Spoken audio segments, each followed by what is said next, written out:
Livros e obras de arte queimadas em incêndios, rolos de filmes deteriorados pela ação do tempo, games e programas de televisão tirados de circulação por falta de direitos autorais. Os motivos para que alguma mídia se perca são incontáveis, mas todas elas são igualmente decepcionantes para historiadores, para apreciadores, para consumidores, para todos nós que gostaríamos de ter em mãos a possibilidade de consumir essas mídias novamente e entender um pouco mais do nosso passado. Senhores passageiros, sejam bem-vindos ao Descarrilhando, o podcast do metrô espacial. Fala, passageiro do metrô espacial! Eu sou o maquinista dessa locomotiva que hoje vai explorar o universo da mídia perdida.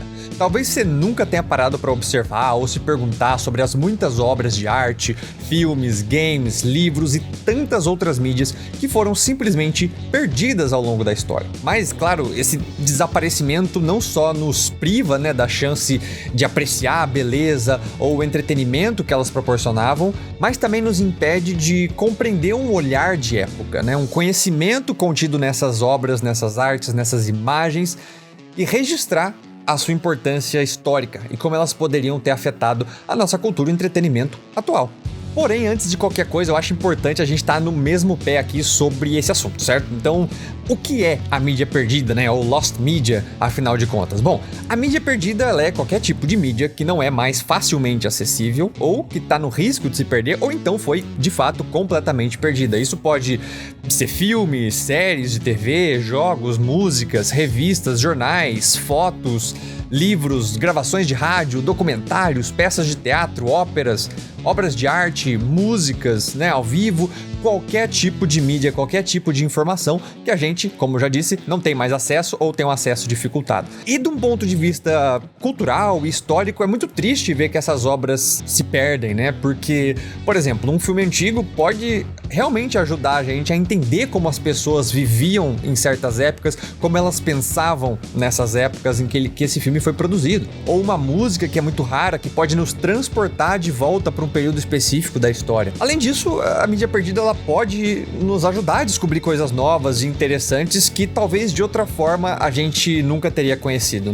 Imagina uma fotografia das batalhas da Primeira Guerra Mundial que revela algum tipo de informação que sem ela a gente nunca ia saber que aconteceu. Isso é muito interessante, Ou alguns programas de TV dos anos 50 e 60 que foram simplesmente apagados das fitas porque eles queriam economizar dinheiro e espaço e quiseram reaproveitar essas fitas. Ou muitos jogos eletrônicos dos anos 80 e 90 que simplesmente se perdem porque as empresas também não tinham interesse em guardar esse código-fonte, ou uma cópia de segurança. E essa perda toda de mídia é uma tragédia muito grande, Porque significa que a gente também está perdendo parte do nosso patrimônio artístico, cultural, um patrimônio monetário mesmo, de tanta informação que a gente poderia ter disponível no mercado, para compra e venda. Isso também é um fato relevante. Mas enfim, eu já tô entrando aqui um pouco no assunto. Eu acho que agora a gente já tá mais claro sobre o que é, do que se trata a mídia perdida, caso você não conhecesse. E agora estamos prontos para a discussão. E para essa conversa aqui de hoje, eu trouxe um convidado muitíssimo especial, que já participou do Descarrilhando no episódio número 8 sobre streaming e a TV 2.0. Eu sempre recomendo esse episódio, é muito bom. Depois você vai lá e ouve o episódio número 8 do Descarrilhando. Participou também mais recentemente num episódio sobre o uso da inteligência artificial e o impacto na área criativa, que foi um episódio também riquíssimo sobre o uso da inteligência artificial e do nosso papel como produtor de conteúdo, como produtor da área criativa, Também recomendo muito você ir lá ouvir. E claro, eu estou falando de ninguém mais, ninguém menos que o grandioso Giga, o Guilherme Carvalho, que foi meu professor na UFPEL quando eu cursei cinema e audiovisual por lá, e é alguém na área do audiovisual também, é um estudioso e amante da preservação e da mídia, e por isso que eu quis trazer ele aqui para poder justamente trazer uma perspectiva mais embasada sobre esse assunto de alguém que vive isso, que tá sempre cuidando disso e se preocupa com isso. Então, professor, por favor, se apresenta aí um pouco pro nosso ouvinte que ainda não te conhece, Assim, dos outros que ainda não ouviram os outros episódios, e a gente pode começar o nosso papo, então. Prazer em estar mais uma vez aqui no Descarrilhando, já estou da casa, já é a terceira vez. Uma alegria, eu sou o professor Guilherme, então, sou aqui dos cursos de cinema da UFPEL, no Rio Grande do Sul, e minha área de atuação aqui é imagem, tecnologia e tal, temas afins, então uma alegria participar, junto com o Yasser aqui, nosso egresso, desse papo. Maravilha. E Giga, assim, uma das coisas que me fez, na verdade, querer gravar esse assunto, porque algum tempo atrás, não dá nem pra falar recentemente, porque eu demorei um pouco pra gravar e vai demorar pra esse episódio sair no ar, mas no final de 2020, Aliás, no final de 2022, né? A Warner foi comprada pela Discovery. Nesse processo de compra, eles cancelaram 2 filmes que já estavam prontos, praticamente, né? Que é Batgirl e uma sequência do filme do Scooby-Doo, em animação. E esses filmes, assim, estavam meses, poucas semanas do seu lançamento. E esses filmes foram cancelados e não temos mais a possibilidade, assim, de assistir isso algum dia. E aí surgiu na mídia várias matérias justamente com esse assunto, né, da mídia perdida. E que, na verdade, esse era até um caso estranho, porque geralmente quando a gente pensa em mídia perdida, a gente pensa numa película que se deteriorou, que foi perdida no incêndio, né? Uma mídia que a gente não tem como recuperar. E não nesse caso que ela foi até uma coisa mais opcional, né? Uma mídia perdida que eles escolheram cancelar esses filmes que estavam prontos e usar isso até pra bater imposto depois, numa questão técnica que eu acho que não vale a pena a gente entrar aqui. E aí, enfim, lendo várias matérias, eu já conheci o termo mídia perdida, mas me despertou mais interesse, caí num buraco de coelho e fui indo, né? De link em link. E aqui estamos, né? Me fez ter vontade de gravar sobre isso. Mas eu acho que é interessante a gente pensar que no mundo moderno de hoje, assim, quando a gente tem tanta possibilidade de não existir mais mídia perdida, isso ainda é uma coisa que existe, né? Talvez não como nesse caso, que foi uma escolha, mas ainda assim, mesmo numa época onde a gente consegue ter a nuvem, né, pra colocar esses arquivos, a gente ainda tem muita mídia perdida. E aí eu acho que é legal a gente começar, vou pedir pra você explicar um pouco, assim, na sua opinião, qual que é a importância de uma preservação da mídia? E por que é tão ruim a gente perder isso ao longo da história? Seja ela o audiovisual, como é o que a gente tá comentando aqui, mas enfim, seja qualquer outro tipo de mídia que a gente tenha perdido. Claro, não, é um tema de suma importância, assim, e é um iceberg mesmo, como tu falou, assim, um buraco de coelho. Cada vez que a gente vai, a gente descobre mais coisas e também se dá conta da importância disso, assim, né, não só da preservação, mas dessas mídias mesmo, da existência ou não delas e do valor que elas têm para as pessoas e para as sociedades, e capital cultural, não só capital cultural, mas também capital financeiro, assim, né, porque elas realmente valem dinheiro, assim, né. A importância é central, assim, uma vez que a gente vive numa sociedade que basicamente é informacional, né, e imagética. Então as imagens começam a ficar muito importantes com o tempo.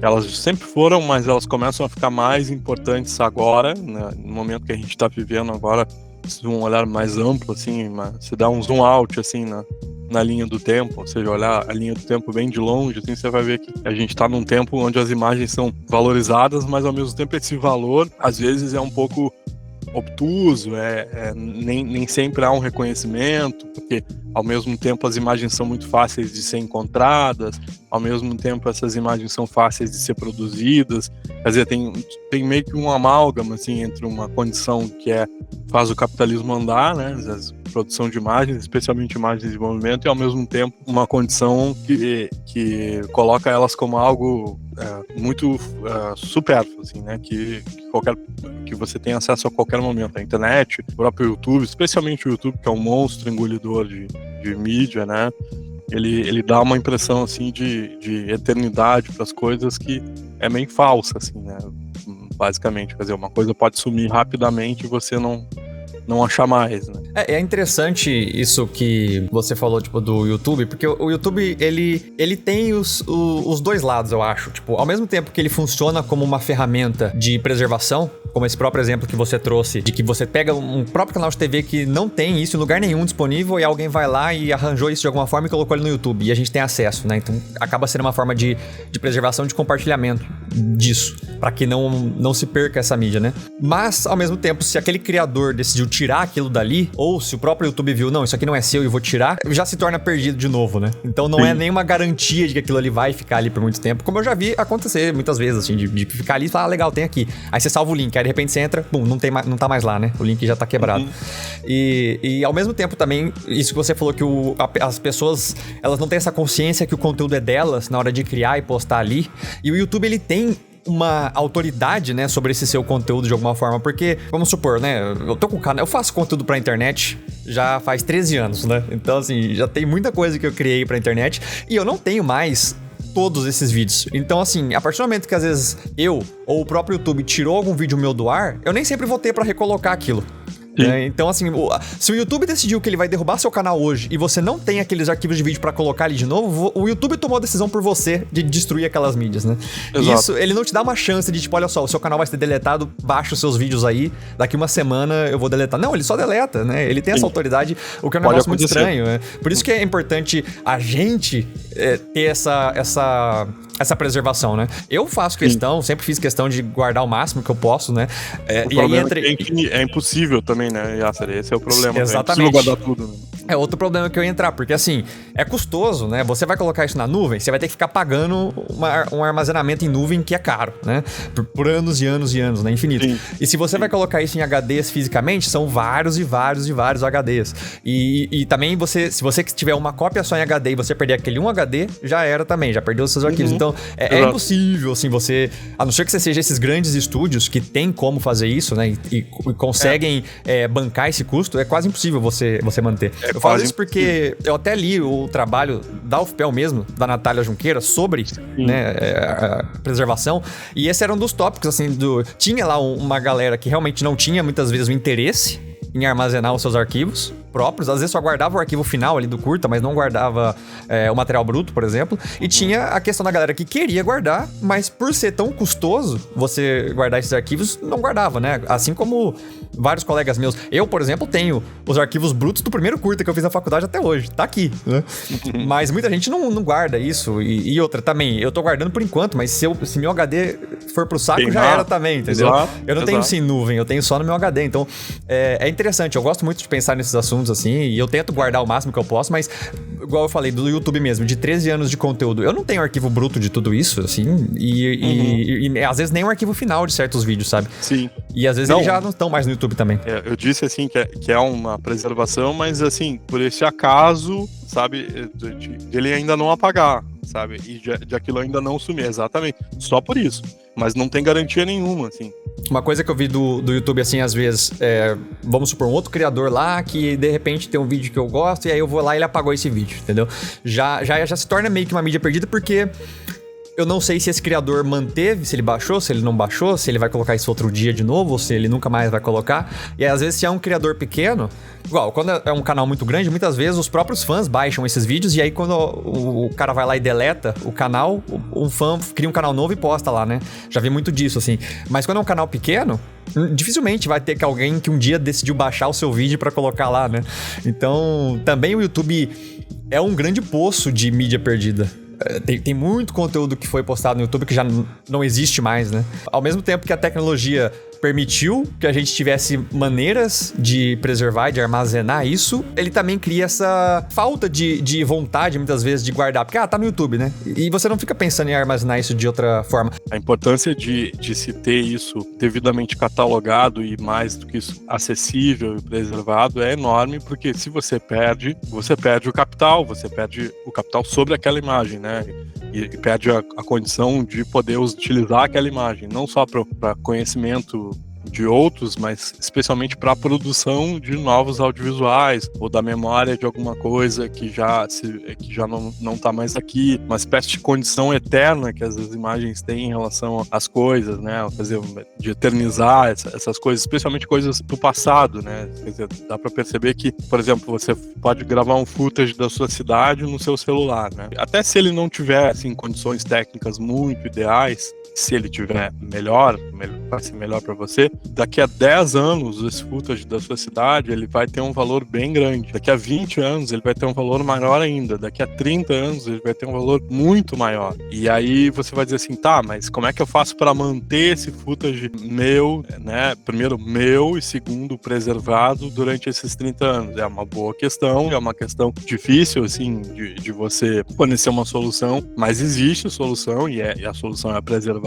e essa preservação vai fazer com que essa imagem seja um ativo seu, dentro desse exemplo que eu falei de alguém que produz uma imagem sobre algum lugar, né? Então, em tese, essa imagem é sua, e aí logo você vai poder dispor dela o tempo que você precisar, né? Dependendo da lei dos direitos autorais vigentes do seu país, que no caso do Brasil é 70 anos. Então, por exemplo, se eu faço um footage da minha cidade hoje, eu tenho mais 70 anos para usufruir do direito patrimonial desse footage. E isso me dá uma condição bem razoável em relação a isso, quer dizer, eu começo a conquistar que está um ativo em relação a essas coisas. Só que o que acontece é justamente que o fato de você fazer um footage da sua cidade, o footage, leia-se uma gravação, ele é corriqueiro, assim. Você pode, gravei aqui imagens da cidade. Aí você pode mostrar para as pessoas, aí você diz, tá, mas isso todo mundo faz, né, e tal.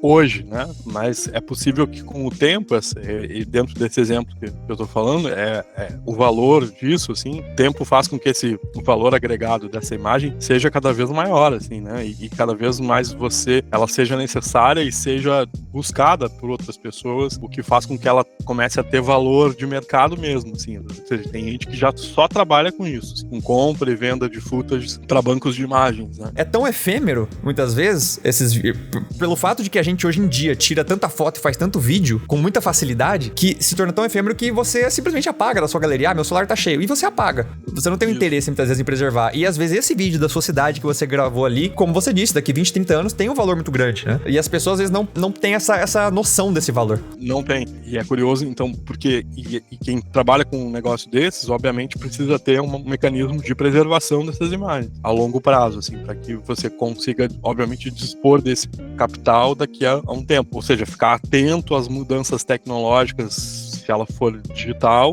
se ela for analógica, você precisa dispor também de um imenso arcabouço de preservação físico, né, de restauro de película, por exemplo, se for película, que não é barato mas que obviamente vai também garantir esse direito patrimonial ao longo do tempo. Isso é importante para uma pessoa, como eu falei agora, mas é importante também para instituições, e para países, e para cidades, para regiões, para governos, sabe, para realizadores audiovisuais, para empresas que trabalham com audiovisual. Quer dizer, todas as imagens que são feitas, inclusive de filmes, assim, por exemplo, como esse exemplo que tu mencionou, Yasser, são muito preciosos, assim, né? O fato, por exemplo, de não...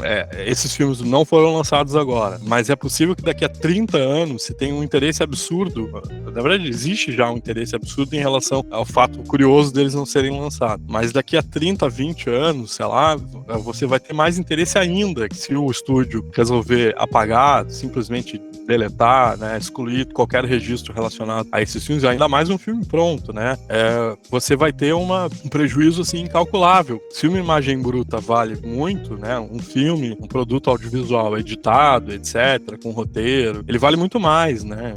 Muito, muito, muito mais, assim. É claro que alguns produtos, assim, talvez sejam mais perecíveis que outros, mas se ele tem algum registro de algo, especialmente relacionado a indícios temporais, assim, né, e se você vai mantendo as condições de preservação, a tendência é só que ele vá se valorizando. Eu acredito que isso vai ser uma crescente, assim. É uma consciência que você começa a tomar a partir do momento que você lida com essas imagens e começa a precisar delas. Quem trabalha com audiovisual está acostumado com isso, quer dizer, sabe que essas imagens valem dinheiro e são vão ser valorizadas eternamente, podem durar mais que a gente, às vezes, se elas forem, obviamente, preservadas. E a condição disso é crucial, assim, tanto para uma pessoa que trabalha com isso, quanto para um país, né? Por exemplo, o caso do Brasil, que tem políticas de preservação muito ruins, assim, de uma forma geral, embora, assim, com alguns momentos de boas intenções, mas pouco traduzido em investimento público em preservação, né? Talvez o ponto alto de investimento público em preservação no país seja a Cinemateca Brasileira, em São Paulo, e outras cinematecas que a gente tem no Brasil, que são instituições que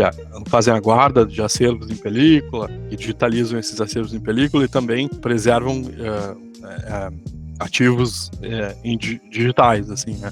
Quer dizer, esse tipo de instituição é crucial e ela não é barata, e ela precisa, e também as pessoas que trabalham nessas instituições não são fáceis de formar. Os cursos de audiovisual no Brasil, no geral, são incentivados a ter disciplinas de preservação. Nosso caso aqui na UFPEL é esse, a gente tem uma disciplina, e outros cursos têm, mas nem todos têm, porque justamente falta oportunidades na área. Você precisaria ter mais dinheiro, mais gente trabalhando com isso, envolvida nisso, tanto na esfera pública quanto na esfera privada, porque é algo que não é simplesmente uma ideia assim altruísta, também é uma ideia altruísta de preservação para a memória da humanidade, de alguma região, sem dúvida mas também é uma oportunidade de negócio muito interessante, muito rentável, assim, que nem sempre é vislumbrada, sabe? Seja em editais, seja em políticas públicas, estou falando mais do contexto brasileiro.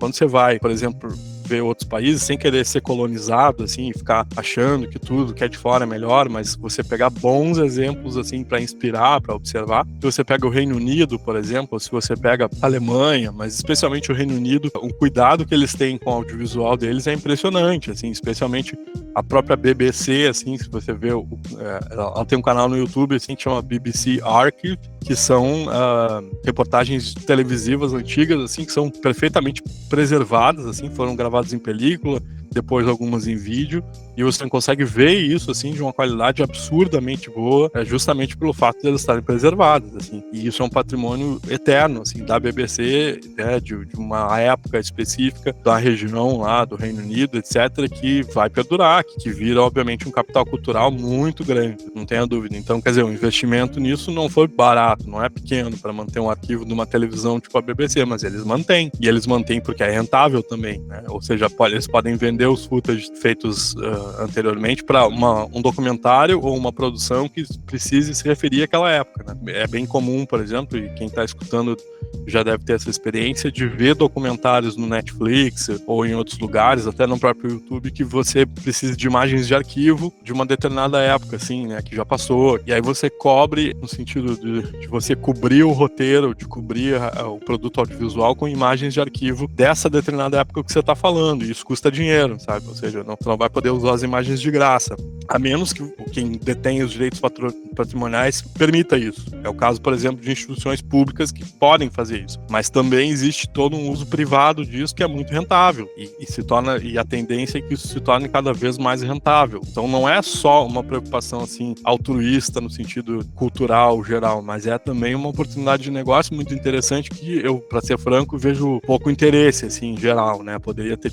mais interesse. Especialmente se você pegar no universo da produção tradicional, já existe pouco interesse, mas se você pegar no universo da produção de produtores de conteúdo para mídias como o YouTube, por exemplo, ou até de podcast, assim como tu tá fazendo, quer dizer, isso é mais crítico ainda, né? No sentido de que a pessoa, às vezes, nem tem uma noção de direito patrimonial do que ela faz. Ela simplesmente produz, coloca na nuvem e como se aquilo fosse do YouTube, quando na verdade é dela, e ela tá cedendo pro YouTube aquele tipo de conteúdo, né? Aí você vai... É uma situação muito particular, assim. E é uma consciência bastante profissional diante do que se faz quando você pensa assim. Que é curioso também porque leva você a um pensamento de que você não pode usar imagens dos outros nem sons sem direitos. E aí, quando você tem essa consciência, você consegue construir um patrimônio que é seu, seja mediante cessão de direitos de terceiros, seja da sua própria produção. Isso é muito raro, sabe? É o tipo de coisa que eu percebo, não na realização audiovisual, é a regra de mercado, assim. Ou seja, você consegue vender um produto audiovisual se você juridicamente tem os direitos sobre ele. Agora, no YouTube, nesse universo de youtubers, assim, por exemplo, que eu costumo consumir, tu também, assim, é muito raro ver isso. Ou seja, a prática é do uso, às vezes, indiscriminado de imagens de outros e tal, e aí você pega o YouTube dá um jeito de fazer com que, via Content ID, por exemplo, esses direitos sejam pagos pro detentor lá das obras. Mas é curioso também porque só os grandes realizadores é que têm acesso ao Content ID, os realizadores menores não têm acesso. E aí então, é um amálgama, assim, de várias coisas, sabe? Quando a gente fala em mídias perdidas ou em mídias em preservação, em coisas do tipo assim, que é em relação ao próprio patrimônio da pessoa, mas também entra muito facilmente numa esfera jurídica, muito porque também esses produtos são imateriais. Ainda que você tenha, assim, por exemplo, a película como a materialidade da imagem em movimento e do som, né, do som e da imagem em movimento, e você detenha lá os rolos de película, eles estão bem preservados, etc. O que importa mesmo são as imagens.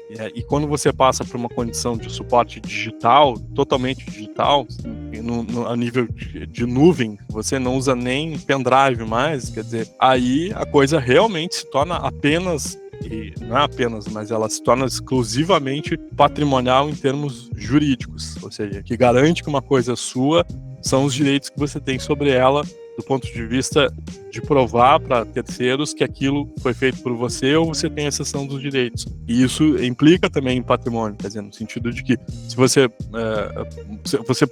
pode preservar coisas dos outros, mas isso a longo prazo não vai ser muito rentável, né? O próprio YouTube vira um arcabouço gigante, me parece, de preservação também dos outros, das coisas dos outros. Por exemplo, quando alguém pega alguma coisa da mídia e coloca, uma lost media e coloca lá no YouTube, alguém que gravou da TV um VHS e coloca e faz o rip e coloca no YouTube, que é muito frequente, que eu gosto muito, assim, eu sou um consumidor ávido desse tipo de mídia e é impressionante, assim, a quantidade de coisas que você encontra em relação a isso, assim. Só que é curioso porque as próprias TVs, às vezes, não têm ou muito interesse ou nunca investiram, nunca pensaram na preservação dessas coisas, com honrosas exceções, né? Por exemplo, a televisão brasileira é pouquíssimo protegida em termos históricos, assim, me parece. Fora a Globo, assim, que tem um acervo, etc. As outras também têm, mas a digitalização desse acervo é lenta, e também a clareza de o quão disponível esse acervo está também, né? No caso, por exemplo, da Globo, tem o Globoplay, né? Que é uma plataforma, por exemplo, que você pode ver todas as novelas que a Globo já fez até agora. Isso é um ganho que a gente nunca teve, mas tem muita coisa que não dá para ver, sabe? Também por uma limitação de nuvem e tal, mas é possível que algum dia dê para ver. E as outras TVs, por exemplo, precisam também ter essa consciência, né? Por exemplo, a gente poderia ter um arquivo da TV Cultura disponível, tal qual o arquivo da BBC. São emissoras meio parecidas, assim, por exemplo, né? Embora a BBC seja muito maior e tal, mas tem um propósito de economia mista, né? E tal, muito parecido. Então, é por aí, sabe? Desculpa se eu dei uma volta muito longa, mas me parece que primeiro, é uma coisa fundamental.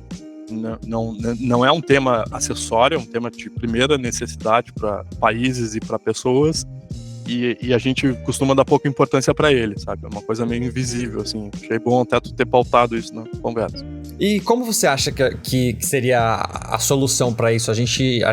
Como que a gente guarda tudo isso? Como é que a gente armazena? Como é que a gente preserva tudo isso? Esses dias a gente conversou com uma especialista em preservação digital pela FEPEL. Foi maravilhoso. E uma das coisas que ela falou foi que é impossível preservar tudo, sabe? Não tem como. Especialmente em termos digitais, né? Na película, sim, né? Por definição você consegue preservar, porque tá lá físico, você tem que guardar, etc. Agora no digital não existe isso. Não existe você guardar tudo, mas se você não guardar nada, você não vai ter nada, sabe?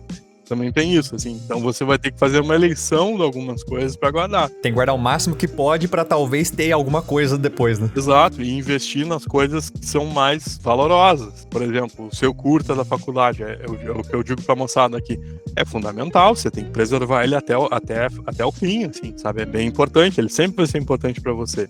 Assim como o primeiro filme que a gente fez aqui nos cursos de cinema é bem importante. A gente tem ele ainda não na melhor condição, mas tem ele. Mas tem alguma coisa. Tem alguma coisa.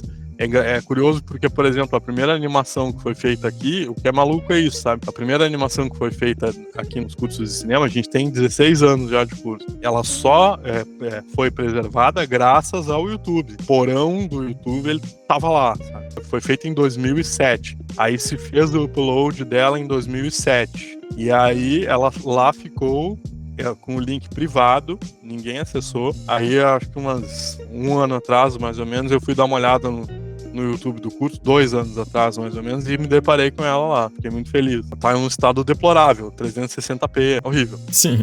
Mas, pra te imaginar, só que tá lá. Quer dizer, se não fosse o YouTube, é curioso, porque é essa faca de 2 legumes do YouTube, brincando, assim, com o legume. De você ter uma plataforma implacável, com direito patrimonial dos outros, não sei o quê, mas ao mesmo tempo, se não fosse o YouTube, não estaria lá, sabe? É uma coisa curiosa, assim, mas não tem garantia nenhuma. É isso, quer dizer. Sim, ela poderia simplesmente ter deletado, né? E não teria mais, né? Claro, não tem garantia nenhuma e é uma responsabilidade nossa não ter preservado antes, mas também cabe um pouco da maturidade do próprio curso, né? E da gente mesmo, como realizadores, assim, de atentar para a preservação, ou seja, de ter uma consciência de preservação em relação ao que você faz e tal. É muito difícil, inclusive tão difícil que a própria Academia de Ciências, de Artes e Ciências do Cinema, que é a AMPAS, né? Que é a do Oscar, a mesma Academia do Oscar fez 2 documentos, assim, muito bons chamado Dilema Digital 1 e 2, né? Que eu recomendo até para quem gosta do tema. Está disponível em PDF gratuitamente na web, não é difícil de encontrar, em português, né? Inclusive a Cinemateca Brasileira publicou a primeira edição e a segunda saiu pelo Butantan, devidamente traduzidas e tudo. Tem versão impressa, mas eu acho que hoje é mais fácil encontrar digital sobre essa questão, né? Um documento exaustivo, assim, muito bom, levantando todos esses pontos que a gente está falando agora, sabe? O quanto isso também é um dilema para grandes estúdios, não só para acervos públicos e de organizações não governamentais, terceiro setor, coisas do tipo. É um problema para todo mundo isso, né? Inclusive para quem tem dinheiro, né? Ninguém tem a resposta assim, não, olha só, vou preservar eternamente, assim, o que você vai fazendo é apagando incêndio, é vendo assim, ó, o H264 já tá saindo, o H264 é um codec, né, que a gente utiliza bastante. Aí você tá vendo assim que agora ele tá aí, né, e continua por aí, mas já tem o H265, que é um outro codec, entendeu? Então aquelas coisas em H264 já vão ficando para trás. Isso é um tópico interessante até de pensar, porque eu não tinha pensado por esse lado, porque com a mudança da tecnologia, às vezes você vai perder algo porque você deixou aquilo estagnado, né? E não adaptou para as novas mídias, e às vezes chega um ponto no futuro que você não tem nem mais como ler aquele arquivo, né?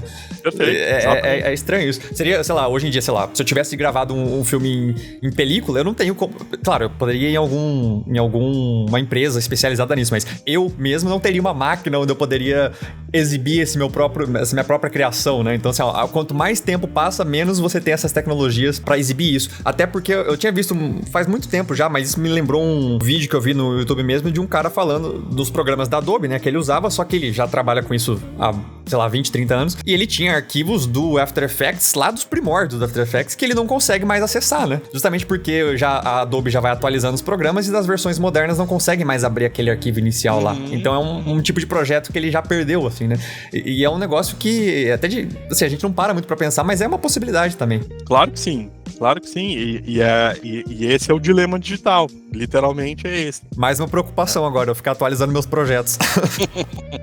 Exato, ou você precisa exportar numa forma que dê um pouco mais de garantia que você consiga abrir no futuro, sabe? Essa pra mim, eu acho que me parece a resposta um pouco melhor. Por exemplo, no caso de coisas digitais, se você salvar em sequência de imagens, é melhor do que você empacotar num códec, seja qual for ele. Mas aí entra naquela outra questão, né? Imagina você pegar uma série ou um longa-metragem e fazer isso numa sequência de imaens, a quantidade de arquivos que isso gera. Absurdo. É um absurdo, né? Então, assim, mas é uma possibilidade extra, né? Mas aí que tá. Por exemplo, quem produz um longa ou uma série precisa ter isso, sabe? E especialmente se esse longa ou série tiver um orçamento gigante, assim, ele precisa atentar para a longevidade desse produto e a longevidade nas melhores condições possíveis. E eu estava falando isso em aula com os alunos agora há poucas horas, exatamente sobre isso. Tem um assunto que surgiu. Quer dizer, às vezes você olha coisas que foram de televisão, assim, que foram feitas, só que originalmente em película. E dependendo do capricho e da qualidade do estúdio em relação à preservação, você consegue ver elas de uma maneira maravilhosa, assim. No HBO tem os episódios dos Flintstones, né, uma série animada, assim, que eu gosto bastante, em excelentes condições. Excelente, como eu nunca tinha visto na vida. É assim. Até estranho, né, você ver, porque você tá acostumado com uma imagem mais deteriorada. Sim. E aí você vê, parece um remaster. É uma coisa de louco, É até estranho. É maravilhoso. Assim, você nunca viu aquela densidade toda no cenário, é lindo, assim, dá pra ver os cenários, porque tem película ali, sabe? E aí o estúdio preservou e tal. Agora tem outras séries animadas, falando só em séries animadas, por exemplo, que foram produzidas nos anos 90 e que o master não é película, o master é digital, ou não, desculpa, digital, às vezes é digital já, ou às vezes é um formato analógico de vídeo, tipo Betacam SP, né? Que é um formato, um dos melhores formatos, assim, industriais antes do vídeo digital, né? E é ruim, quer dizer, tipo, é bom, mas é ruim, porque aquilo ali tá em 480 linhas, entendeu? Entrelaçado, sei lá, e aí você vai... Como é que você vai preservar um negócio desse, entendeu? Então tem muitas séries que, mesmo que o estúdio queira, às vezes, preservar, é muito difícil. dá pra capturar uma fita beta, mas ela não vai passar daquilo ali, entendeu? É diferente da película. A película é uma viagem no tempo, absurda, assim. Eu acho que tem uma questão também, não sei o quão frequente é isso, mas assim, sei lá, nos primórdios assim, da televisão, muitas vezes por ser muito caro também, eles não tinham muito interesse de manter, né? Às vezes uma coisa era exibida, era gravado, sei lá, em fita e apagava. E apagava pra gravar outra coisa por cima, né? Pra economizar. As TVs mais profissionais têm acervo, né? Então, a TV Globo mesmo tem acervo de fita, né? E as outras também. O SBT também. Mas muita coisa se perdeu, né? Muita coisa... mas você vê que tem uma necessidade... É que é muito difícil também uma televisão que não tem... profissional, assim, que não tem acervo. Acontece, mas é muito difícil. E pelo menos as fitas ficaram e de alguma forma ou de outra dá pra ler. Eu acho que principalmente porque eles têm essa consciência da importância histórica e cultural disso e também daquilo que você falou, da consciência do valor monetário disso pro futuro. Exato, né? Não, e tem um valor gigante, né? Só que pode acontecer de pegar fogo, pode acontecer, por exemplo, é o caso da MTV brasileira aqui mesmo, que é uma joia da TV brasileira. Não essa de agora, mas a MTV do Grupo Abril, né? Foi fundada em 91 e encerrou atividades agora na segunda década do século XXI. E é uma joia, assim, uma joia de ponta a ponta, assim, da TV brasileira em tudo, em motion graphics, em programação, em ousadia, em formação de talentos, em tudo. E você nem sabe onde é que tava, quer dizer, a TV Abril não existe mais. A editora Abril, desculpa, o Grupo Abril, não existe mais. Então, nem sei onde é que tá esse acervo, sabe? Você nem sabe exatamente onde tá, né? Tem grupos tipo Hermes e Renato, por exemplo, que surgiram da MTV, que continuam eles colocaram todo o acervo deles no YouTube, assim, sabe? E eles, eu não sei como eles conseguiram, de repente eles já tinham gravado, alguma coisa assim, mas muita coisa só tava na TV. É complicadíssimo, assim. Tem um caso muito importante pra TV brasileira, que é o da TV Tupi, muito difícil, sabe? Coisas muito difíceis de conseguir. Eu sempre fico olhando quem posta, assim, alguma coisa, são coisas muito interessantes, assim, tanto de motion graphics quanto de programação de TV mesmo, assim, que são colocadas lá. Tem também um canal brasileiro que chama Arquivo Nacional, frequentemente posta também, inclusive coisas da TV Tupi, mas são coisas muito esparsas, assim, sabe? Dá pra imaginar, assim, uma televisão muito potente. A televisão brasileira é uma das melhores do mundo, assim, do ponto de vista criativo e também tecnológico, né? Assim, ela não deve nada para nenhuma TV. E se tem um preconceito enorme com ela em várias situações que é infundado. E na verdade nenhum preconceito é fundado, né? E aí que é uma coisa assim de acabar há muito tempo atrás, uma baixa qualidade, não sei o que. Bom, baixa qualidade porque você não vê tudo, né? Tem muita qualidade, muitas coisas. E é curioso porque a gente perde isso como país, como nação, sabe? Por exemplo, perde a TV Tupi, vai perdendo aos poucos o SBT, vai perdendo aos poucos essas TVs, assim, algumas coisas que eles produziram e que são fundamentais, né? E especialmente mais antigas, né? O que eu acho interessante é que, tipo, por mais que você não goste do conteúdo, né? Porque às vezes muita gente fala, SBT, não sei o que, TV, isso aqui. Não gosta. Mas mesmo você não gostando do conteúdo, a importância cultural e histórica daquilo, você gostando ou não, é interessante. Porque tem muitas coisas que às vezes eu vejo de preservação ou de jogar alguma coisa no YouTube ali de sei lá quantos anos atrás, que não é do meu interesse mesmo. Mas o fato daquilo estar preservado, eu acho interessante, sabe? Tipo, claro, eu acho que a gente tem que sair um pouco dessa casinha, isso pra qualquer assunto, mas falando da preservação, assim, de querer preservar só aquilo que a gente gosta, né? Não, muito pelo contrário. A história da TV brasileira conta a história do país no século XX, assim, toda ela. Inclusive, um programa de auditório feito pelo Silvio, por mais que você não goste do Silvio Santos, eu não gosto muito dele, pra ser franco, mas eu reconheço que ele faz programa de auditório há muitos anos, e se você vê um programa de auditório dele feito em TV de tubo, por exemplo, conta a história do país naquela época, quer dizer, muito claramente, né, de um jeito impressionante, assim. Quem trabalha profissionalmente com audiovisual não pode ter nenhum tipo de preconceito audiovisual. Agora, quem não trabalha, eu diria que também, sabe? Ou seja, então tem que entender a importância disso.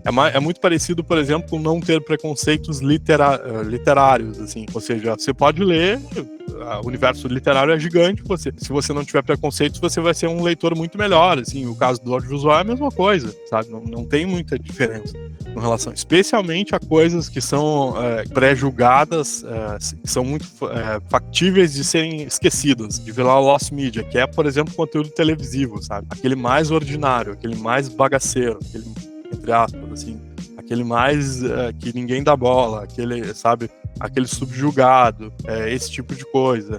Assim como porque se você pegar... no pior dos casos, assim, é um registro de época, né? Claro, gostando ou não do conteúdo, é o registro daquela fase histórica que tá ali, evidente. então... Se você pegar, por exemplo, o cinema brasileiro, quer dizer, aí você pega o biscoito fino, né? Tipo, cinema novo, quer dizer, tem que preservar? Claro que tem.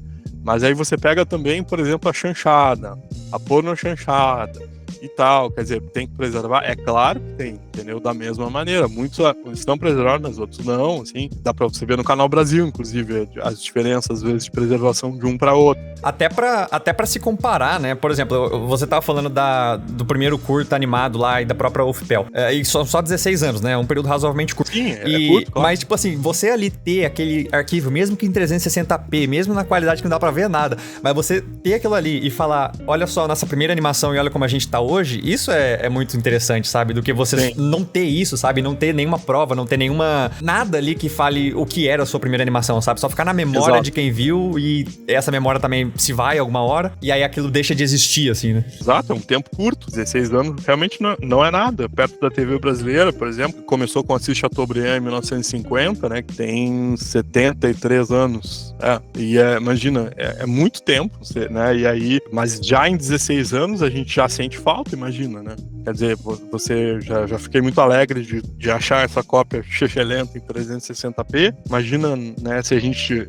imagina um país, imagina na UFPEL, imagina em Pelotas, imagina o óculos do vovô, que no caso, que eu não sei se o Yasser deve lembrar, é o filme brasileiro mais antigo com imagens preservadas, né? O Óculos do Vovô é um filme que foi feito em 1913 aqui na cidade de Pelotas, quer dizer, e ele tem 5 minutos preservados, que não é o filme inteiro, o filme tem acho que uns 15 por aí, eu não me lembro de cabeça agora, mas se perdeu. Se não fosse a Cinemateca e os reiterados resgates e cuidados de pessoas, inclusive de pessoas físicas, assim, o filme não chegaria até nós e a gente não conseguiria contar essa história. A casa que foi gravada, o filme, tá de pé até hoje, inclusive foi recentemente reformada aqui em Pelotas, quer dizer, é um patrimônio pro cinema brasileiro, assim, um lugar nos primeiros planos, o filme mais antigo que a gente tem registro.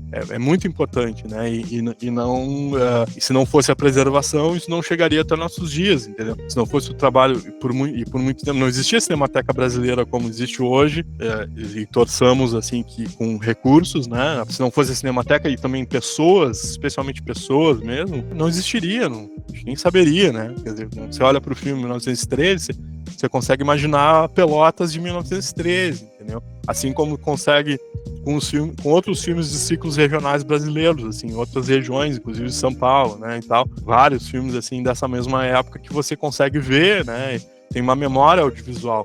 Agora, se eu quiser pegar Pelotas da década de 70, eu não tenho quase nada ao meu alcance, entendeu?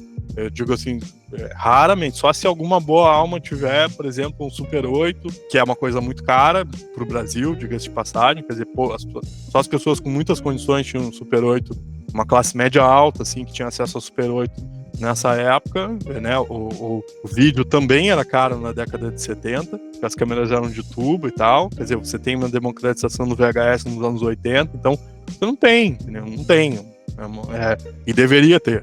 E deveria olhar para esse passado. Com sorte vai achar alguma coisa perdida no porão de alguém, assim, um dia, né? Com sorte. Só depende disso, assim, sabe? Mas, ao mesmo tempo, a gente precisa olhar pra frente também e ver o que a gente tá fazendo com essas imagens que a gente tá produzindo hoje. Como elas vão perseverar no tempo, né? Contribuir.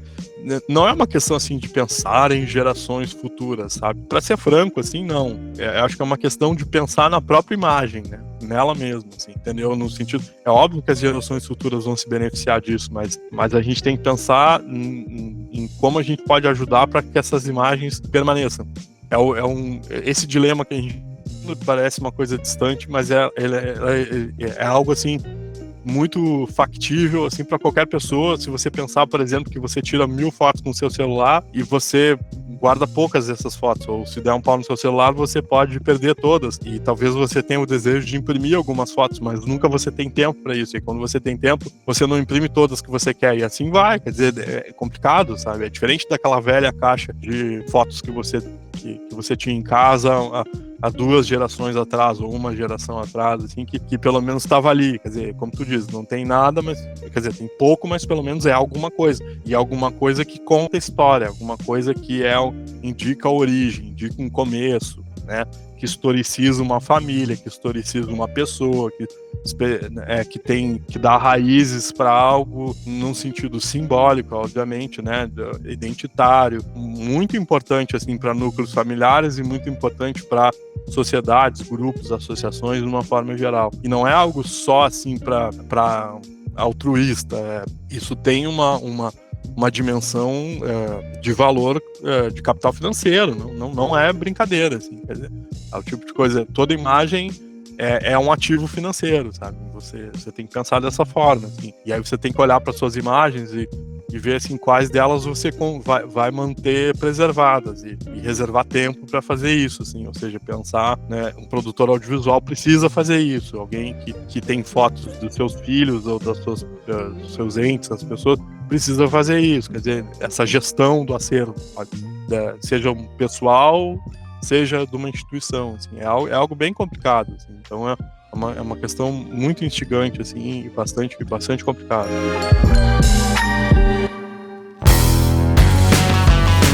Giga, nos mantendo dentro do audiovisual, mas acho que saindo um pouco da TV e cinema, eu acho que uma das coisas que é mais defasado talvez do que a preservação da televisão, e a gente geralmente não para pra pensar, e realmente antes de fazer a pesquisa pra esse podcast nem tinha cogitado, é a preservação também de games, né? Eu acho que existe uma grande parte de games que a gente não tem mais acesso, ou não existe uma grande, talvez hoje em dia, mais modernamente sim, mas acho que não se existia essa ideia também da preservação. Tanto é que, em 2 casos recentes, né, razoavelmente recentes, teve um jogo do Tartarugas Ninjas, acho que é de 2017 esse jogo, não sei. Mas basicamente eles só lançaram esse jogo, só que a desenvolvedora perdeu os direitos de Tartaruga Ninja, pouco tempo depois, 8 meses depois do lançamento. E eles tiveram que retirar esse jogo das vendas. Era um jogo só digital, né? Não tinha mídia física. Uhum. Então, assim, ou você tinha isso instalado no seu videogame e você teve que manter isso até hoje, ou você não tem mais esse jogo, né? Então... Não tem mais. Já também é uma mídia perdida, porque eles têm lá o jogo pra eles, né? A própria desenvolvedora, mas eles não têm como lançar isso, porque eles não têm mais os direitos, né? É estranho pensar dessa forma. E eu acho que um outro caso, que inclusive é um que sempre me incomoda, que é justamente os jogos do Harry Potter, feitos pela EA. Porque esses jogos eles foram lançados gradualmente ao longo dos filmes, né? A cada filme eles lançavam um jogo. E hoje em dia, como a Warner ela não tinha uma desenvolvedora de jogos, então ela licenciava pra EA. Mas hoje em dia, a Warner tem a Warner Games. E eles mesmos fazem os próprios jogos. Então, a EA tem os jogos, mas não tem a licença. E a Warner tem a licença deles próprios, mas não tem os jogos que são da EA, né? Então eles ficam nesse impasse que...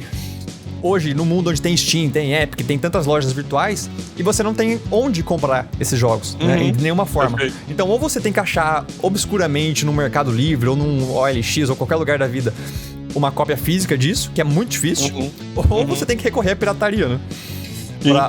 Pra acabar tendo acesso a esses jogos. Então, é estranho, porque a gente entra aí num outro quesito que tem a ver com o YouTube também, que é o limiar do que é a preservação e do que é a pirataria, né? Pois é, mas e nos games a coisa fica mais complexa ainda. E eu também gosto muito do tema, assim. E é curioso, assim, excelente, por aí. Uma das coisas que, por exemplo, esse fato mesmo que tu relatou, mostra um pouco, ilustra um pouco a proximidade da questão jurídica com a questão patrimonial, de acervo. Quer dizer, se você não tem os direitos sobre aquela coisa não é sua. Esse é o ponto. E isso é fundamental, isso precisa ser entendido. Então, negociar, por exemplo, a perda dos direitos em 8 meses é uma coisa que não existe. Quer dizer, foi um problema jurídico que causou a perda do patrimônio, nesse caso. Mas falando em preservação no mundo de games, realmente é um problema muito sério, assim.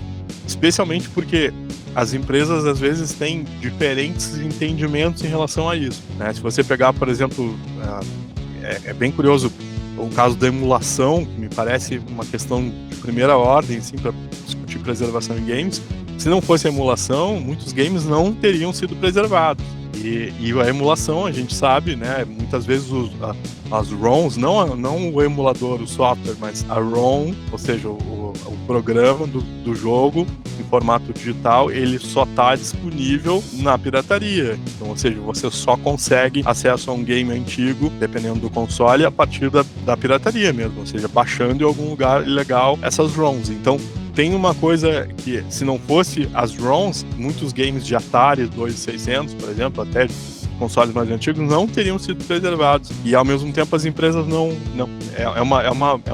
um hardware, assim, ou seja, é porque não é diferente do produto audiovisual, porque um game é um programa, um software, então ele precisa rodar num hardware e você precisa ter condições de emular esse hardware em máquinas mais novas, e isso não é tão simples quanto parece. Aí já entra dois problemas, né? Porque ao mesmo tempo que você tá pirateando o software, você tem que piratear o hardware, né? Pra conseguir fazer os dois combinarem, né? Exatamente. A Apron e toda a estrutura de hardware, isso é muito... Existe uma legião de interessados nisso, né? Em retro game, coisas do tipo, que às vezes preservam os consoles, mas muitos consoles já não funcionam mais, entendeu? E muitos cartuchos você não acha mais, e é só na forma de ROM, né? Tem tantos games de Atari mesmo que eu nunca tinha ouvido falar na vida, assim, e só conhecia a partir de ROMs e coisas do tipo, sabe? Tipo, especialmente do 2600, assim, que eu me lembro, mas tem outro caso de qualquer console. Então, é uma coisa maluca, assim, o quanto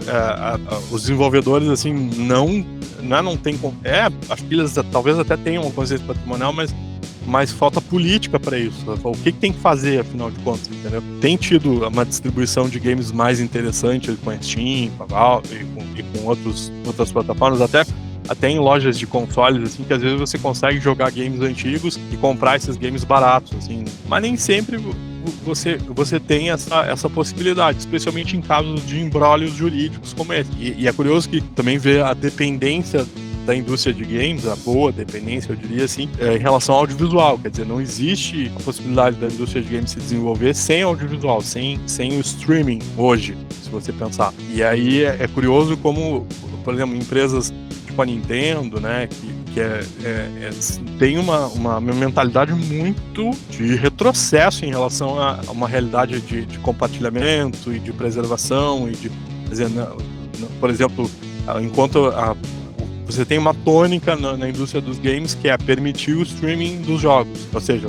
uma coisa é você ter um software, outra coisa é você fazer o streaming do que você está jogando, que vira um conteúdo audiovisual muito valioso. E aí, o caso da Nintendo, por exemplo, é um de não permitir o streaming, né? Absolutamente. Então, sim, isso sempre foi uma grande reclamação, assim, porque tem muita gente que é fã demais da Nintendo, né? E joga exclusivamente jogos da Nintendo, mas aí você quer criar conteúdo daquilo e qualquer coisa que você cria, a Nintendo já tá ali no seu pé, que não pode, tá sabe? No pé, e aí derruba, e não sei o quê. Quer dizer, é complicadíssimo, assim. E aí isso pode quer dizer, se a indústria dos games não também pensar em preservação a curtíssimo prazo, também pode ser um problema muito sério. Especialmente quando as coisas começam a ficar muito velhas. É o caso de consoles muito velhos, assim. Aí, sabe, por isso que eu gosto, assim, não, né? Eu sei que é difícil a gente gostar dessas grandes corporações, mas eu acho legal a estratégia, por exemplo, da Microsoft com o Xbox, porque a cada Xbox novo que eles lançam, os jogos antigos são retrocompatíveis. Então eu consigo pegar o Xbox mais moderno agora, que seria o Series X, e jogar lá do primeiro Xbox o jogo, sabe? Sim, enquanto que... Lá do primeiro também. Então, e é contra-intuitivo, assim, da indústria, porque a Sony agora que tá começando a fazer isso com o PlayStation, mas eu acho que você só consegue jogar, por exemplo, não sei se do 2, mas do 3 e do 4 você consegue jogar no 5, entende? A Nintendo acho que não tem nada nesse quesito, né? Ela vai contra todo mundo aí de querer não querer. A Nintendo não tem nada nesse quesito. A Nintendo acho que é a pior de todas, assim. Mas essa estratégia da Microsoft é a melhor mesmo, não tenho dúvida nenhuma, assim, tipo, apostar em retrocompatibilidade, assim, é uma medida de preservação e de cauda longa, né, de ganhar royalties e dinheiro em cima do jogo game que você fez há 20 anos atrás já, né, tipo, você mantém isso pra sempre. Ele pode valer R$20 hoje, mas ele continua dando dinheiro, e ele é importante para gerações, para nostalgia, para tal, e você, exatamente. E é curioso também porque isso passa por uma engenharia de hardware também, sabe? Porque, por exemplo, tipo, é curioso como a Microsoft consegue fazer mais fácil isso. Por causa do Xbox mesmo, que é uma espécie de protótipo de PC, sempre foi, assim, sabe? Um hardware muito parecido com o PC, assim, então muito mais universal do que o PlayStation, por exemplo. O PlayStation 3, por exemplo, é uma maluquice, assim, do ponto de vista Eu acho que ainda outro ponto que ajuda a Microsoft a preservar é porque a estratégia, pelo menos deles hoje em dia, é de lançar os jogos first party, né? Os jogos que eles mesmos criam, no maior número de plataformas possíveis, assim, tipo, não tem muito aquela coisa, tipo, exclusivo de Xbox. Exclusividade. Eles lançam pra computador, pra tudo quanto é sistema operacional, eles lançam pra celular, muitas vezes. Agora que tem muito cloud gaming, eles lançaram isso pra tudo quanto é console. Então, assim, eu acho que, querendo ou não, isso ajuda a eles a ganharem mais dinheiro, né? Aquela coisa, porque tem mais gente que vai ter mais acesso. E a preservação, né? Se tem mais gente jogando, aquilo dura mais tempo. Exato. Porque, exatamente, então passa também por uma consciência na hora de planejar o hardware. E aí você vê que a Sony, por exemplo, do 4 pro 5, já melhorou muito. Quer dizer, você vê games indie entrando na loja a partir do 4. Antes disso não tinha, porque era muito difícil desenvolver pro PlayStation 3, por exemplo. Tinha uma arquitetura de hardware bizarríssima, assim, continua sendo. E muito, eles dizem assim, muito avant-garde, né? Muito à frente do seu tempo, blá blá blá, mas do ponto de vista da adaptabilidade, da responsividade, bizarríssima. Então, essa é a questão, sabe? É muito interessante pensar, realmente passa por isso. Já que a gente tava falando no podcast passado sobre inteligência artificial, né? A gente não chegou a tocar no assunto de machine learning, mas tem a questão do machine learning hoje em dia. Você acha que essas tecnologias, elas têm um papel para ajudar na preservação? Acho que sim, acho que ajudam sim. Especialmente no audiovisual, sim. Por exemplo, a possibilidade de restauro no audiovisual é bem interessante. Embora seja aquela imagem fake, né? Mas é interessante. Inclusive, a gente está discutindo aqui no curso coisas nesse sentido, de tentar preservar o que a gente tem com o IA. É o jeito, porque está tudo digital. E talvez o IA, a inteligência artificial, ajude a preservar. Nos games também, eu creio que sim. Eventualmente tem que ver, assim. Os games passam por essa coisa de ter que emular o hardware, né? E aí é um pouco difícil, mas é possível sim. Acho que sim, acho que nesse sentido a IA pode ajudar bastante, assim, tá? Pode ser uma boa aliada, assim. Só que as imagens também ficam mais falsas do que elas já eram, né? Esse é o problema. Foi aquele polimento de coisas que não existem, tipo imagens coloridas do nazismo, coisas do tipo, quer dizer, não existe uma imagem colorida do nazismo, só a partir da IA mesmo, e é curioso isso. Mas legal, Giga. Então, muito obrigado pelo seu tempo, muito obrigado pela sua perspectiva. Foi um podcast super legal também, igual todos que a gente gravou. É um assunto que também daria pra ficar falando bastante. Mas é isso. Muito obrigado por participar aqui. Obrigado, Yasser. Eu que agradeço. Uma alegria participar do Descarrilhando. Sempre me chame. Sempre fico muito feliz em participar. Em conclusão, né, a mídia perdida é mais do que simplesmente uma questão técnica, ela tem um impacto profundo na nossa cultura, na nossa história, na preservação das imagens por si só, uma preservação monetária, né, comercial, como o próprio Giga pontuou durante esse podcast. Então, a perda de informação importante sobre o passado também significa que a gente perde a oportunidade de aprender e de compreender melhor o mundo em que a gente vive, né? Não só a relação monetária, mas justamente o que essas imagens, o que esses arquivos, o que esses games trazem da época em que eles foram feitos. Então é importante notar que tem, como o Giga mencionou, o esforço de instituições ou das próprias pessoas para conseguir recuperar e restaurar certas mídias perdidas, mas mesmo assim, muita coisa já foi perdida para sempre. Então é de grande importância que a gente sempre continue tentando cada vez mais preservar e manter essa documentação, esses arquivos, esses filmes, essas fotografias e todas essas mídias para que elas durem o máximo de tempo possível na melhor qualidade que a gente conseguir. Mas esse foi um papo incrível, eu fico muito feliz que o professor tenha aceitado falar comigo sobre isso. Eu tenho certeza que você aí que ouviu, chegou aí, talvez tenha sua própria opinião, sua própria dúvida, o seu próprio comentário sobre isso. Então, se você quiser, a gente pode expandir essa conversa, é só você deixar um comentário aqui no vídeo do YouTube, ou você pode mandar uma mensagem no Instagram, ou em qualquer outra rede social, é só procurar a gente lá como Metrô Espacial, né? No YouTube eu tenho um canal separado, que é o Descarrilhando, caso você já esteja ouvindo aqui, bem-vindo ao YouTube, se inscreve.